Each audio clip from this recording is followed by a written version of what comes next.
আচ্ছা, SHM, simple harmonic motion. Simple harmonic motion বোঝার আগে আমরা একটা মোশন বুঝবো, সেটা হলো অসিলেশন বা অসিলেটরি মোশন। অসিলেটরি মোশন বা যেটারে অসিলেশনও বলা হয়, এটা মেইনলি আমরা বুঝাইতে পারি হলো আমাদের যে পেন্ডুলাম আছে, পেন্ডুলামের মোশনটা এলো পেন্ডুলাম। পেন্ডুলামটা নোটিস করো, এটা হলো পেন্ডুলামের মিন বা যেটারে ইকুইলিব্রিয়াম বলি আমরা।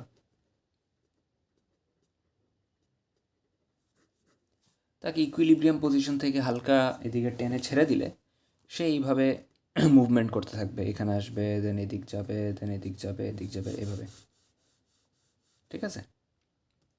অ্যান্ড সে যেই জায়গা থেকে যাত্রা শুরু করছে, ঘুরে আবার সেই জায়গাতেই ব্যাক আসলে তখন আমি বলবো একটা সাইকেল হয়েছে, ওয়ান সাইকেল। অ্যান্ড একটা ওয়ান সাইকেল কমপ্লিট করতে আমার 4টা স্টেপ লাগে। হাও? এখান থেকে সে ফার্স্টে ইকুইলিব্রিয়ামে আসবে, ইকুইলিব্রিয়াম থেকে অপোজিটে যাবে 2 স্টেপ, ওইখান থেকে ইকুইলিব্রিয়ামে আসবে 3 স্টেপ, এইখান থেকে আবার আমার মেইন পজিশনে মানে যেখান থেকে স্টার্ট করছিল ওখানে আসবে। 4টা স্টেপে একটা অসিলেশন কমপ্লিট হয়। ঠিক আছে? এটার আমরা বলি অসিলেটরি মোশন। এখন আমার টপিক তো অসিলেটরি মোশন না, আমার টপিক হলো এসএইচএম। অসিলেটরি মোশনের ক্ষেত্রে মোশনটা অনেকটা এরকম কার্ভ। আর এসএইচএম যেটা simple harmonic motion, simple harmonic motion, ওটার ক্ষেত্রে মোশনটা হয় এরকম স্ট্রেইট লাইনে। আমার একটা মিন থাকে, মিন থেকে রাইট লেফট, অ্যান্ড এখান থেকে যাত্রা স্টার্ট করো 1 2 3 4, 1 2 3 4, এভাবে 4 স্টেপে একটা সাইকেল কমপ্লিট হয়। এবং এটার সুন্দর উদাহরণ হলো স্প্রিং। স্প্রিং অরিজিনালি যেই পয়েন্টে ছিল সেটার তার মিন বলতেছি, ওইখানে তার ডিসপ্লেসমেন্ট 0, এক্স দিয়ে বুঝাইতেছি আমরা ডিসপ্লেসমেন্ট। অ্যান্ড স্প্রিংটা যখন আমি টানবো, টেনে ধরো আমি এখানে আনলাম, এক্স পরিমাণ ডিসপ্লেস করলাম, করে এখন ছেড়ে দিলাম। এখন স্প্রিংটা এখান থেকে ইকুইলিব্রিয়াম যাবে, উপরে উঠবে, আবার ইকুইলিব্রিয়াম, নিচে নামবে। সো স্প্রিংয়ের মোশনটা হবে এরকম, মিন অ্যান্ড সে এইরকমভাবে অসিলেট করতে থাকবে। এখানে কিছু কথাবার্তা আছে। আমি যখন তাকে টানলাম, নিচের দিকে ফোর্স দিয়ে টানলাম, আমি ফোর্স দিছি নিচের দিকে, বাট স্প্রিং তো চাবে না যে সে তার ইকুইলিব্রিয়াম পজিশন থেকে সরুক। এই জন্য স্প্রিং কী করবে, তার ঠিক অপোজিটে, আমার ফোর্সের অপোজিটে একটা ফোর্স দিবে, যেটার আমরা বলি রেজিস্টিং ফোর্স। অ্যান্ড এই রেজিস্টিং ফোর্সটা F R is proportional to displacement.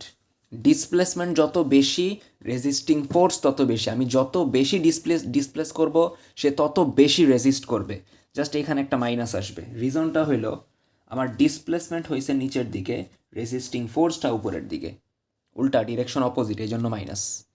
And এটা উঠে গেলে এখানে একটা কনস্ট্যান্ট আসে কে। স্প্রিংয়ের ক্ষেত্রে ওটারে স্প্রিং কনস্ট্যান্ট বলি, আর অন্য যে কেউ এসএইচএম দেখাইলে ওটারে এসএইচএম কনস্ট্যান্ট বলে। ঠিক আছে? এখানে দুইটা ইম্পর্ট্যান্ট কথা, রেজিস্টিং ফোর্স অলওয়েজ, মাথায় রাখবো, অলওয়েজ টুয়ার্ডস ইকুইলিব্রিয়াম। সো স্প্রিংটারে আমি যদি মিন পজিশন থেকে কমপ্রেস করে উপরের দিকে নিয়ে যাই, তখন দেখো আমার ডিসপ্লেসমেন্ট হয়েছে উপরে, বাট আমার রেজিস্টিং ফোর্স নিচের দিকে, সর্বদা ইকুইলিব্রিয়ামের দিকে। ঠিক আছে? সব সময় ইকুইলিব্রিয়ামের দিকে। অ্যান্ড আমরা যে ডিসপ্লেসমেন্ট মাপবো, displacement always measured from mean বা ইকুইলিব্রিয়াম, যাই বলো, অলওয়েজ মেজার্ড ফ্রম মিন। এখন এখানে এইটারে একটু কাটসাট করা হয়েছে, এভাবে লেখা হয়েছে, এফ এর বদলে এম এ লিখছে, সমান মাইনাস কে এক্স, এ সমান minus k by m into x. A মানে কি, আমরা যদি ডিসপ্লেসমেন্টে একবার ডিফারেন্সিয়েট করি তখন ভেলোসিটি আসে, ভেলোসিটির আবার ডিফারেন্সিয়েট করি, ভেলোসিটিরে ডিফারেন্সিয়েট করা আর ডিসপ্লেসমেন্টে দুইবার ডিফারেন্সিয়েট করা কিন্তু একই কথা। ডিসপ্লেসমেন্টে ডিফারেন্সিয়েট করলাম, কি আসলো আমার ভেলোসিটি, আবার ডিফারেন্সিয়েট করো কি আসবে অ্যাক্সিলারেশন এ যেটা, ঠিক আছে। তার মানে এ এর জায়গায় লিখবো d square x by DT square, আর এই মাইনাস কে বাই এম রে বলে ওমেগা স্কোয়ার। সো এখান থেকে আমি ইকুয়েশন বলতে পারি D square x by DT square, এটা লেফটে আসলে হবে plus omega square X equals to 0। এইটা হলো এসএইচএম এর ডিফারেন্সিয়াল ইকুয়েশন, যেটা একটা সেকেন্ড অর্ডার ওডি বা অর্ডিনারি ডিফারেন্সিয়াল ইকুয়েশন, ঠিক আছে। তো আমরা যেটা করব ফার্স্ট পার্টে তোমাদের যেটা বলছে